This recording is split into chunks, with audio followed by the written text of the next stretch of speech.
Good evening, everyone. This is Toby Green here with episode 14 of what was previously known as the 14 Days in March podcast. It's now being renamed the If Jennifer Love Hewitt Can't Save Us, Who Else Can?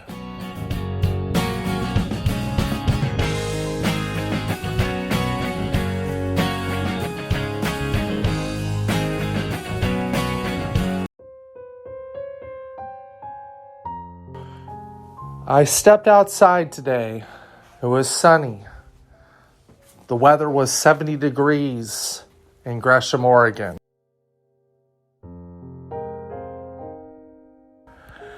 And I thought about you. I thought about the future. And I thought in my heart of hearts, what would Jennifer Love Hewitt do?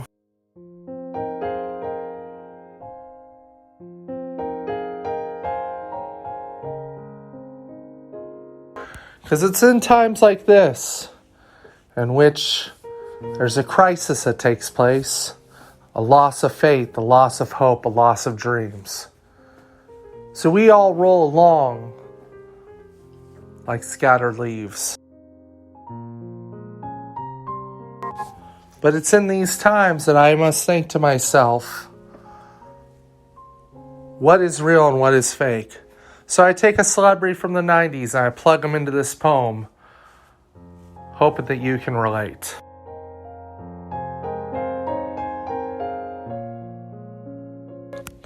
But it's okay.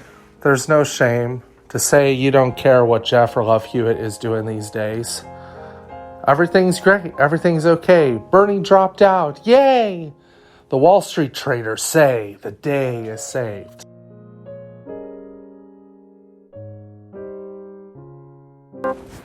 But I don't have any words to say.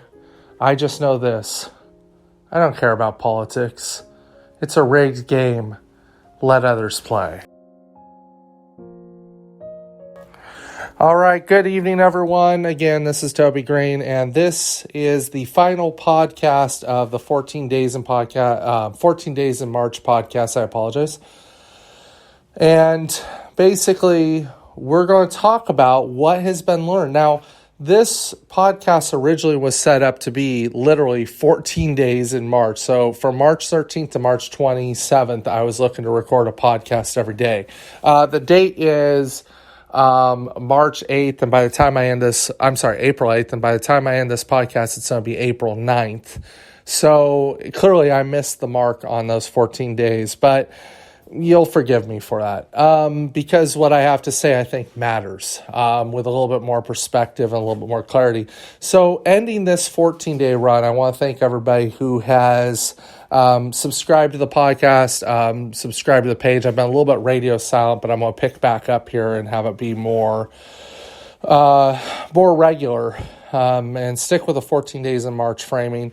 But let's talk about where we're at. So as of April 8th, going into the 9th, the stock market has gone crazy now because basically they're seeing an end to this coronavirus stuff, and it's on complete speculation and, hey, we're going to go on an emotional feeling, and it's been this wild ride. Meanwhile, the country still remains, 90% of the country is still under this wonderful thing known as quarantine. Because this coronavirus, as much as people are saying, oh, well, this is going to reach the apex, this is about as bad as it can get. We're in a very dangerous time right now where the healthcare centers, at least I'm talking about in Oregon, haven't seen the influx that they were expecting. They were expecting dead bodies to be piling up, to be converting the Willamette River into a morgue. Cats and dogs living together. That hasn't happened. So now we're getting this weird reflux where it's like, well, it wasn't that bad to begin with. And this is perhaps the most dangerous time that we can be in. See, it's not dangerous when the crisis is on come and it's evident. That's never where the danger is. The danger is now, right here today, going into April 9th.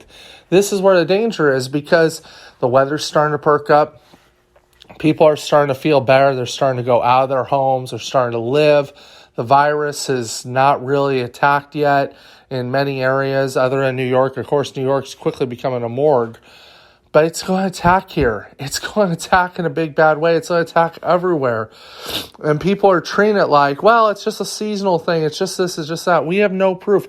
We are dealing with a brand new strain, and no one knows what they're dealing with. And just because it hasn't hit home yet, or it's been slowed because of some of the social distancing efforts, does not in any way mean that we're out of the woods. So I just bring it up to not be an alarmist. I bring it up because I tend to be a little conservative in certain areas of my life. And one of the areas that I'm conservative, and I don't mean conservative politically, one of the areas I'm conservative in is I'm slow to respond to some things, but when I do, I'm in deep.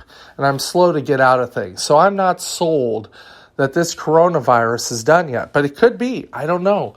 The whole country is basically grounded to a stop. And this is beyond bewildering to me.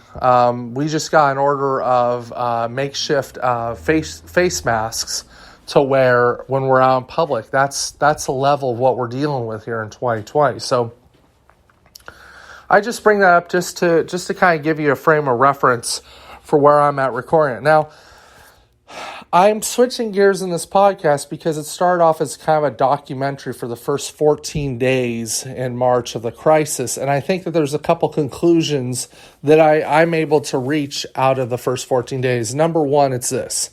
The federal government doesn't give a damn about you, doesn't care about you, doesn't care about your family, doesn't care about anyone, period. The federal government passed a stimulus bill that's going to be mocked. It's going to be derided as this thing hits home. But let me be very clear about this. They don't care about you. They don't care about your mommy. They don't care about your little daughter or your son. They don't care about you. I don't want anyone to be fooled by that. The federal government could care less. And I'm being Democrats and Republicans. I mean Bernie Sanders, Alexandria Cortez, as well as everybody else. Now, somebody may hear me say that and go, how dare you say that about Alexandria Ocasio-Cortez? She is one of the bright stars in the Democrat Party. How dare you say about Bernie Sanders? That man fought for 50 plus years of his life to fight on the right things. All true. All true. I actually, in some ways, like them. But this is a time in political history where leaders step up. Real leaders step up. They don't sit on the back bench. They don't go along with Nancy Pelosi or Chuck Schumer.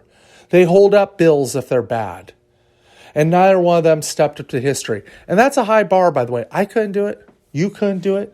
So when I'm hammering on Bernie or I'm hammering on AOC, that's because I expected more from them and I didn't get it. Doesn't make them bad people. Doesn't make them people who I think ill of, or at this point in time, who I think are some sort of class traitor. Leave the hyperbole at home. It means nothing more or less than that the crisis was here and they did not step up to the mat. Okay, step up to the plate, I believe is the saying. Okay, so. What happened? They passed the big stimulus bill. No one's gotten checks yet. No one's going to get checks for several weeks. Unemployment, the $600 extra still hasn't made it out into the economy. Basically, working people have been suffering on the line for the last 2 weeks, and it's expected to be more.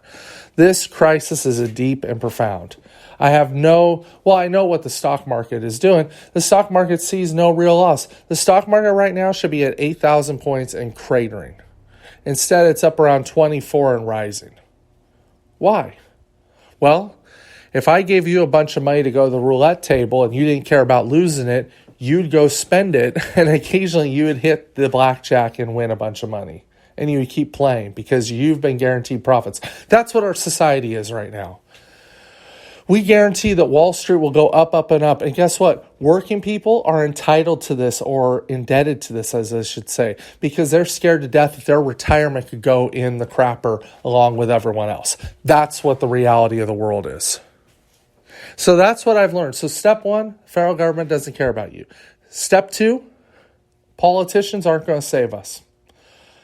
Bernie and AOC, if I have a lot of anger towards Bernie Sanders, you got to understand where that anger, because today he dropped out. You got to understand where that anger is coming from. Bernie, again, I said it before, history creates us. History produced Bernie Sanders and history produced Alexandria Ocasio-Cortez. Both of them. And it wasn't enough. And no due disrespect to them. I think that in the years to come, they're going to look back on their behavior in March, if they have the honesty, which I believe both of them to do, and both of them have, they're going to look back at their behavior on March 2020 with some regret. They're going to say straight up that they should have voted different. That bill that got passed, that stimulus bill, here's what that stimulus bill did. It took this giant boondoggle, took a lot of money, and I didn't understand at the time, by the way, folks. I'll be upfront with you, but I understand now.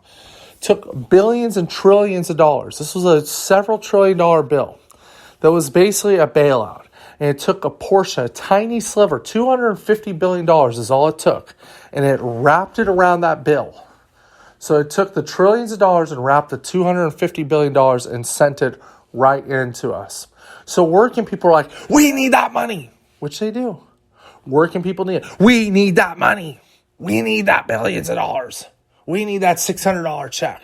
So they came up with the most egregious thing. And at that time, and it didn't make sense to me at the time, but it makes sense now.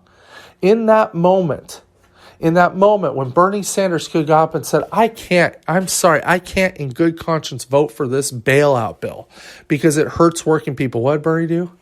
Bernie used it as a chance to say, you Republicans are so greedy that you're going to give people a hard time over $600. Strikeout. Alexandria Cortez did nothing. So our most progressive Democrats did nothing. And we, as a progressive movement in April of 2020, are left in a deep, dark hole, absent of any meaningful leadership. And that's where we're at. So that's what taught us. So when people want to come and darken my doorway and say, well, this politician, Toby, and I've heard this for 20 plus years now, for over 22 years, this politician, actually I heard since Bill Clinton played that stupid saxophone on Arsenio, this politician's going to be amazing. And I heard it, and I heard it, and I heard it. I'm done. I'm out.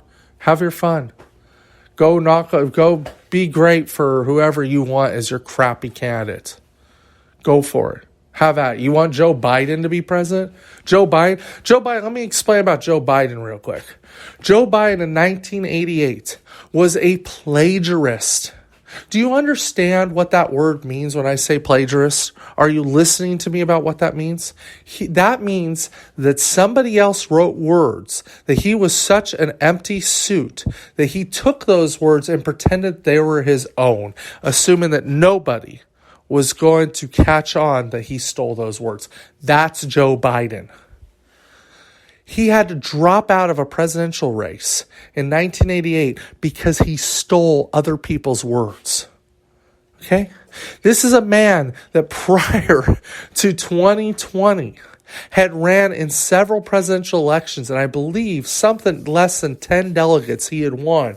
Whether we're talking about, 88, 96, 2008, he couldn't win. That's Joe Biden. And you're telling me that this hack is going to beat the most psychotic president that we've ever had. A president who will lie, straight ass lie to you. Completely fabricate every point of fact. And he has sycophants in that party who go, President Trump's a great guy. Because President Trump, as big of a garbage human being as he is, and he is a garbage human being, he's going to tell his truth better than Joe Biden's going to tell his BS. That's the reality, folks.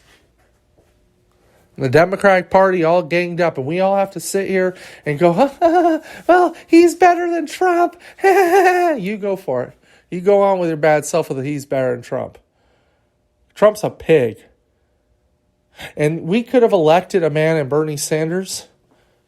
We could have elected that person, that human being, who was chosen by the Democratic Party, and it was a Democratic Party elite, because the rest of you who are saying that he is better than Trump, I have zero respect for.